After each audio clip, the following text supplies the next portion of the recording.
ಇನ್ನೊಂದು ಸಾರ್ವಜನಿಕರ ಜೊತೆ ಇರಲಿ, ಇಲಾಖೆ ಮಧ್ಯದಲ್ಲಿ ಇರಲಿ, ನಾವು ಒಬ್ಬರ ಜೊತೆ ಮಾತಾಡುವಾಗ ಬೆಲೆ ಕೊಟ್ಟು ಮಾತಾಡಬೇಕು.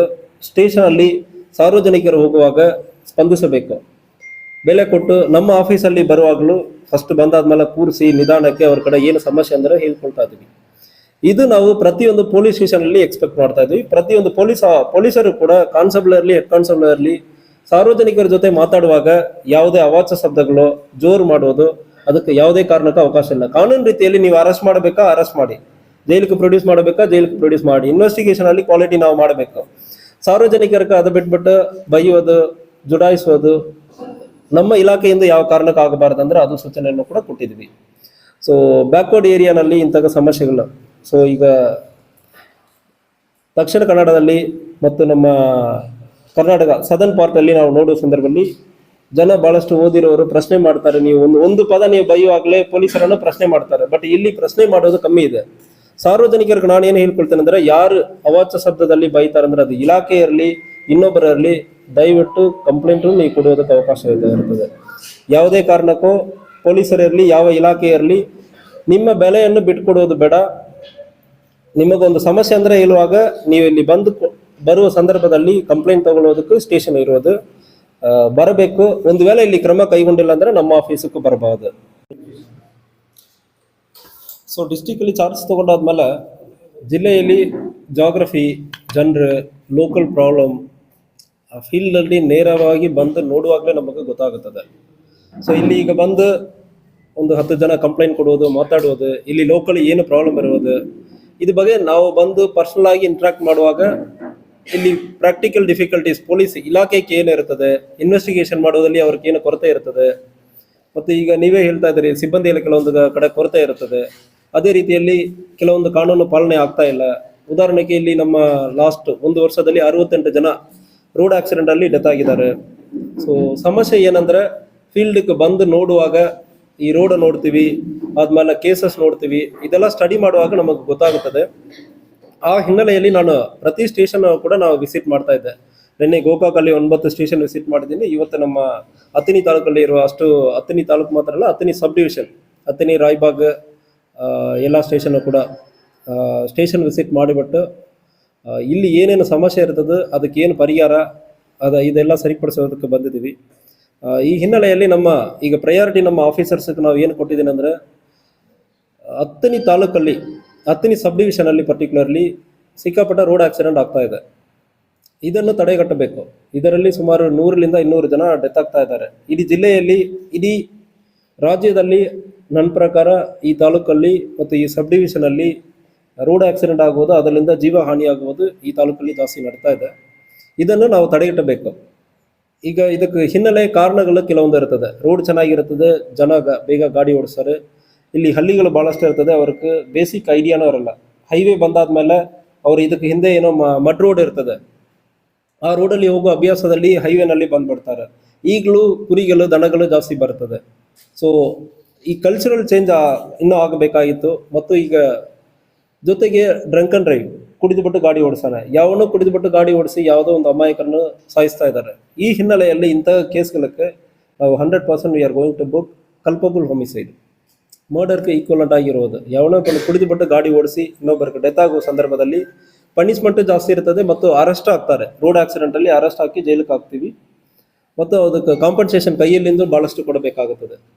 ಸೊ ಇದು ಒಂದು ವೇಳೆ ಜೀವ ಹಾನಿ ಆಗಲ್ಲ ಅಂದ್ರೆ, ಕುಡಿದುಬಿಟ್ಟು ಗಾಡಿ ಓಡಿಸುವಾಗ ಡ್ರಂಕ್ ಅಂಡ್ ಡ್ರೈವ್ ಕೇಸ್ ಅಂದ್ರೆ 10,000 ಫೈನಲ್ಲಿ ಮುಗಿಯಲ್ಲ. 5 ವರ್ಷ 7 ವರ್ಷ ಬರೋ ಪನಿಷ್ಮೆಂಟ್ ಇರುತ್ತದೆ, ಶಿಕ್ಷೆ ಆಗುತ್ತದೆ. ಸೊ ಅಂಥ ಕೇಸ್ ಬುಕ್ ಮಾಡೋದಕ್ಕೆ ನಾವು ಸೂಚನೆ ಕೊಟ್ಟಿದ್ದೀವಿ. ಸೊ ಇದು ಮತ್ತು drunk and drive, minor driving, ಯಾರು ಬೇಕಾದ್ರೆ ಗಾಡಿ ಓಡಿಸ್ತಾ ಇದ್ದಾರೆ, ಅದಕ್ಕೆ ಅವಕಾಶ ಇಲ್ಲ.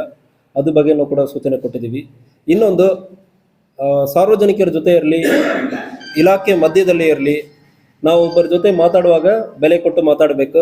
ಸ್ಟೇಷನಲ್ಲಿ ಸಾರ್ವಜನಿಕರು ಹೋಗುವಾಗ ಸ್ಪಂದಿಸಬೇಕು, ಬೆಲೆ ಕೊಟ್ಟು. ನಮ್ಮ ಆಫೀಸಲ್ಲಿ ಬರುವಾಗಲೂ ಫಸ್ಟ್ ಬಂದಾದ್ಮೇಲೆ ಕೂರಿಸಿ ನಿಧಾನಕ್ಕೆ ಅವ್ರ ಕಡೆ ಏನು ಸಮಸ್ಯೆ ಅಂದರೆ ಹೇಳ್ಕೊಳ್ತಾ ಇದ್ದೀವಿ.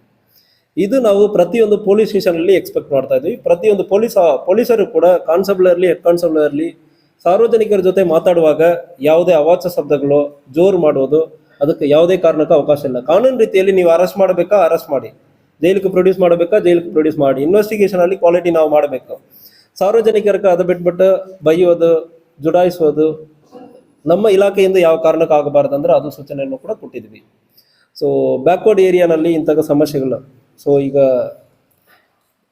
ದಕ್ಷಿಣ ಕನ್ನಡದಲ್ಲಿ ಮತ್ತು ನಮ್ಮ ಕರ್ನಾಟಕ ಸದರ್ನ್ ಪಾರ್ಟಲ್ಲಿ ನಾವು ನೋಡುವ ಸಂದರ್ಭದಲ್ಲಿ ಜನ ಬಹಳಷ್ಟು ಓದಿರೋರು ಪ್ರಶ್ನೆ ಮಾಡ್ತಾರೆ. ನೀವು ಒಂದು ಪದ ನೀವು ಬೈಯುವಾಗಲೇ ಪೊಲೀಸರನ್ನು ಪ್ರಶ್ನೆ ಮಾಡ್ತಾರೆ. ಬಟ್ ಇಲ್ಲಿ ಪ್ರಶ್ನೆ ಮಾಡೋದು ಕಮ್ಮಿ ಇದೆ. ಸಾರ್ವಜನಿಕರಿಗೆ ನಾನು ಏನು ಹೇಳ್ಕೊಳ್ತೇನೆ ಅಂದ್ರೆ, ಯಾರು ಅವಾಚ್ಯ ಶಬ್ದದಲ್ಲಿ ಬೈತಾರೆ ಅಂದ್ರೆ ಅದು ಇಲಾಖೆ ಇರಲಿ ಇನ್ನೊಬ್ಬರಲ್ಲಿ, ದಯವಿಟ್ಟು ಕಂಪ್ಲೇಂಟು ನೀವು ಕೊಡುವುದಕ್ಕೆ ಅವಕಾಶ ಇರ್ತದೆ. ಯಾವುದೇ ಕಾರಣಕ್ಕೂ ಪೊಲೀಸರಿರಲಿ ಯಾವ ಇಲಾಖೆ ಇರಲಿ ನಿಮ್ಮ ಬೆಲೆಯನ್ನು ಬಿಟ್ಕೊಡೋದು ಬೇಡ. ನಿಮಗೊಂದು ಸಮಸ್ಯೆ ಅಂದರೆ ಇರುವಾಗ ನೀವು ಇಲ್ಲಿ ಬರುವ ಸಂದರ್ಭದಲ್ಲಿ ಕಂಪ್ಲೇಂಟ್ ತಗೊಳ್ಳೋದಕ್ಕೆ ಸ್ಟೇಷನ್ ಇರೋದು ಬರಬೇಕು. ಒಂದು ವೇಳೆ ಇಲ್ಲಿ ಕ್ರಮ ಕೈಗೊಂಡಿಲ್ಲ ಅಂದರೆ ನಮ್ಮ ಆಫೀಸಕ್ಕೂ ಬರಬಹುದು. ಸೊ ನಮ್ಮ ಆಫೀಸಕ್ಕೆ ಬರೋ ಸಂದರ್ಭದಲ್ಲಿ ಇಲಾಖೆಯಲ್ಲಿ ಅವ್ರು ಏನು ತಪ್ಪು ಮಾಡಿದ್ದಾರೆ ಅಂದ್ರೆ ಅವ್ರ ಮೇಲೂ ಕೂಡ ನಾವು ಕ್ರಮ ಕೈಗೊಳ್ತೀವಿ. ಇವತ್ತು ಕೂಡ ಇಲಾಖೆಯವರ ಮೇಲೇ ಒಂದು FIR ಕೂಡ ದಾಖಲು ಮಾಡಿದ್ವಿ. ಇನ್ನೊಂದು ಕೇಸಲ್ಲಿ ನಮ್ಮ ಇಲಾಖೆಯರಲ್ಲಿ ಬೇರೆ ಇಲಾಖೆಯಲ್ಲಿ ತಪ್ಪು ಮಾಡ್ತಾರಂದ್ರೆ ಎಲ್ಲ ಒಂದೇ. ಸೊ ಆ ರೀತಿಯಲ್ಲಿ ಯಾರು ತಪ್ಪು ಮಾಡ್ತಾರಂದ್ರೆ ನಾವು FIR ಮಾಡೋದಕ್ಕೆ ಯಾವುದೂ ಯೋಚನೆ ಮಾಡಲ್ಲ. ಈಗ ನಾನು ಸ್ಟೇಷನ್ ವಿಸಿಟ್ ಮಾಡೋ ಸಂದರ್ಭದಲ್ಲಿಯೇ ಒಂದು ಕೇಸ್ ಕೊಟ್ಟಿದ್ದಾರೆ, ಅದಕ್ಕೆ FIR ಮಾಡಿ ಅಂದರೆ ಹೇಳಿದ್ದೀನಿ. ಸೊ FIR ಮಾಡೋದು ತಕ್ಷಣ ಆಗಬೇಕು. 2 ದಿವಸ 3 ದಿವಸ ಕಾಯೋದು ಅದಕ್ಕೆ ಅವಕಾಶ ಇಲ್ಲ. ಸೊ ಅಂತಾಗ ಏನು ಸ್ಟೇಷನಲ್ಲಿ ಕಂಡು ಬಂದ ಸಂದರ್ಭದಲ್ಲಿ ನನ್ನ ಗಮನಕ್ಕೆ ತಗೊಂಡು ಬರ್ಬೋದು. ಸೊ ಹೆಚ್ಚುವರಿ ಸಿಬ್ಬಂದಿ ಮಾಡುವುದು ಇದು ನನ್ನ ಕೈಯಲ್ಲಿ ಮಾತ್ರ ಇಲ್ಲ, ಇಲಾಖೆಯಲ್ಲಿ ಇದು ಫಿನಾನ್ಸ್ ಡಿಪಾರ್ಟ್ಮೆಂಟ್ ಗವರ್ಮೆಂಟ್ ಲೆವೆಲಲ್ಲಿ ಆಗಬೇಕಾಗಿರೋದು. ಬಟ್ ನನಗೂ ಗೊತ್ತಿದೆ ಇಲ್ಲಿ ಸಮಸ್ಯೆ ಭಾಳಷ್ಟು ಇರ್ತದೆ. ಅವ್ರಿಗೆ ಕೆಲಸ ಒತ್ತಡ, ಇನ್ಸ್ಪೆಕ್ಟರ್ಗಿರಲಿ ಸಬ್ ಇನ್ಸ್ಪೆಕ್ಟರ್ಗಿರಲಿ ಕೆಲಸ ಒತ್ತಡ, ಸಿಕ್ಕಾಪಟ್ಟ ಒತ್ತಡ ಇರ್ತದೆ. We are aware of it.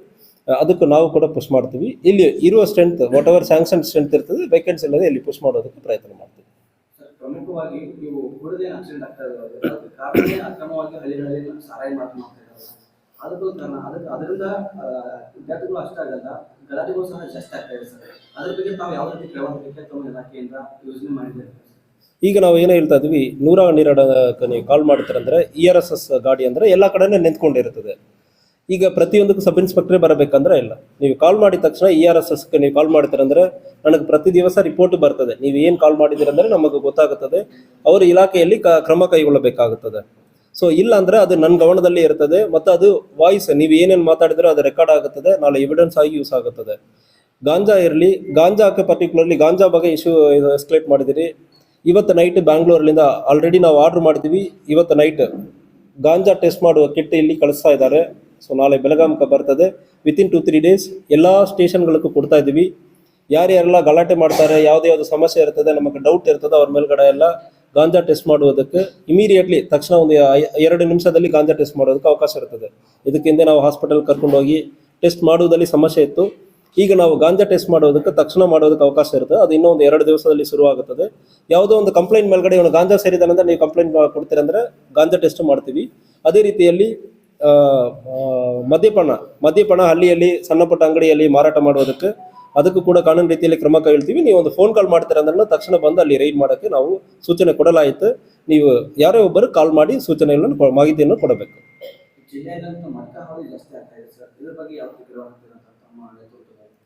ಈಗ ಮಟ್ಕಾ ಬಗ್ಗೆ ಒಬ್ಬನ ಮೇಲ್ಗಡೆ ಮಾತ್ರ ಮಾಡೋದಲ್ಲ, ಅದು ಮನಿ ಫ್ಲೋ.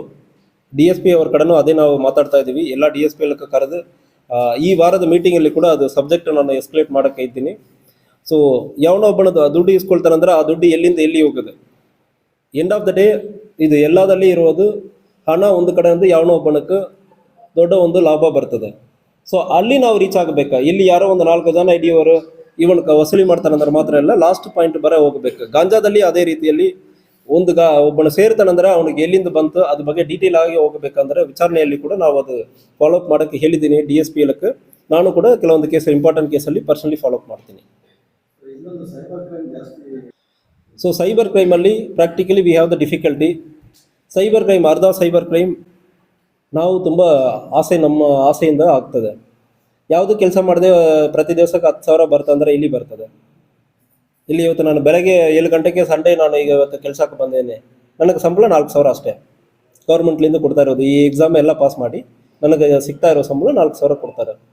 ಸೊ ಯಾರೋ ಒಬ್ಬರು ಹೇಳಿಬಿಡ್ತಾರೆ ಅಂದರೆ ಆನ್ಲೈನಲ್ಲಿ ನಿಮಗೆ ದಿವಸಕ್ಕೆ 5,000 10,000 ಕೊಡ್ತೀರಂದ್ರೆ ಮನೆಯಲ್ಲಿ ನೀವು ಕೂತ್ಕೊಳ್ಳಿ ಆರಾಮಾಗಿ ಮಲಿಕೊಂಡು ನೀವು ಹಣ ಬರ್ತಂದ್ರೆ ಇಲ್ಲವಾಗ ಒಂದು ಗ್ರೀಡಿನೆಸ್, ತುಂಬ ಆಸೆ, ಯಾವುದು ಕೆಲಸ ಮಾಡದೆ ಬರಬೇಕಂದ್ರೆ ಇದರಿಂದ ಅರ್ಧ ಕೇಸ್ ಆಗ್ತಾ ಇದೆ. ಇನ್ನೊಂದು ಸ್ಟಾಕ್ ಮಾರ್ಕೆಟಲ್ಲಿ ನೀವು 50,000 ಕೊಡಿ ಒಂದು ತಿಂಗಳಲ್ಲಿ 1 ಲಕ್ಷ ಹಾಕಬೇಕಂದ್ರೆ ನಾನೆಲ್ಲ ಒಂದು ಕೋಟಿ ಸಾಲ ತಗೊಂಡು ಕೊಟ್ಟು ಒಂದು ಕೋಟೀಶ್ವರನ ಆಗಿರಬಹುದಲ್ಲ, ನಾವು ಯಾಕೆ ಕಷ್ಟಪಡ್ತಾ ಇರ್ತೀವಿ, ಸ್ಯಾಲ್ರಿಯಲ್ಲಿ ಬದುಕ್ತಾ ಇರ್ತೀವಿ.